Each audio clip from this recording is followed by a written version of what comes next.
Hello mga bebs, at ito na nga ang pagbabalik doon sa LTO. Dahil kahapon nga ay nagkaroon sila ng cutting trip. Kaya naman ay babalik ulit ako rito. Aywan ko ba at sobrang dagsa ngayon ng mga sasakyan dito na hindi naman dating ganun. Siguro dahil nung mga nakaraang araw ay bagyo. Kaya naman lahat kami ay nagtipon-tipon dito ngayon, yung mga na late na magparehistro. Kita mo yan, napakaraming pila mga bebs, lalo na dun sa loob, punong-puno. Parang gusto ko na ulit umuwi at bumalik na lang ulit bukas. Kaya naman lahat ng dumaraan dito ay lahat ng tinitinda rito yata nakakain ko na, katulad niya magtataho na yan. Napabili rin tuloy ako ng taho. Hinahanap ko dito yung mami, kaya lang wala yung mami. Ang tinda pala doon ay siomay. Kaya naman nagutom na kami. At akala ko madali lang ako matatapos. Yung pala ay aabutin kami rito ng halos 4 na kalahating oras. Sus Mariosep. At eto nga, kakain kami. Medyo mahal din yung mga paninda rito mga bebs. Biruin mo yung bulato. Yung bulato mga bebs, magkano yon? Akala ko puro laman.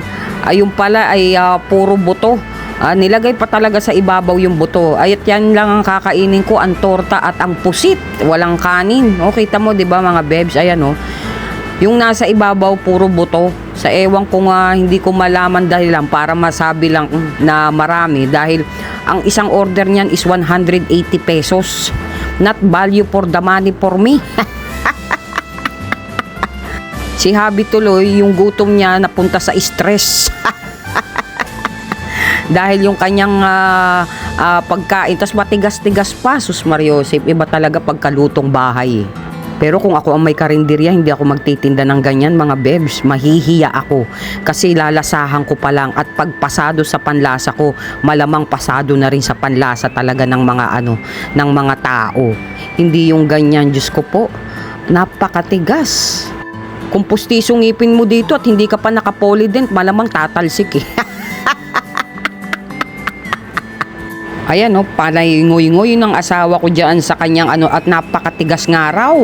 At eto, another pag-iintay na naman pagkatapos kumain mga bebs. Sumasakit na yung ulo ko, parang gusto ko nang humiga. Wala ka na mahigaan dahil kada lingon mo puro basura ang makikita mo. Kaya after a few moments later, ayan mga bebs, nakauwi na rin kami. Successful ngayong itong araw na ito para sa amin. At napakalakas talaga ng hangin, parang umaayon sa akin ang kalikasan. So bago kami umuwi ay bibili na muna ako ng tinapay. So yun lang mga bebs, at mapagpalang araw sa inyong lahat. Sumainyo ang kapayapaan at ang biyaya ng Diyos. Good vibes. Thank you for watching. Mwah!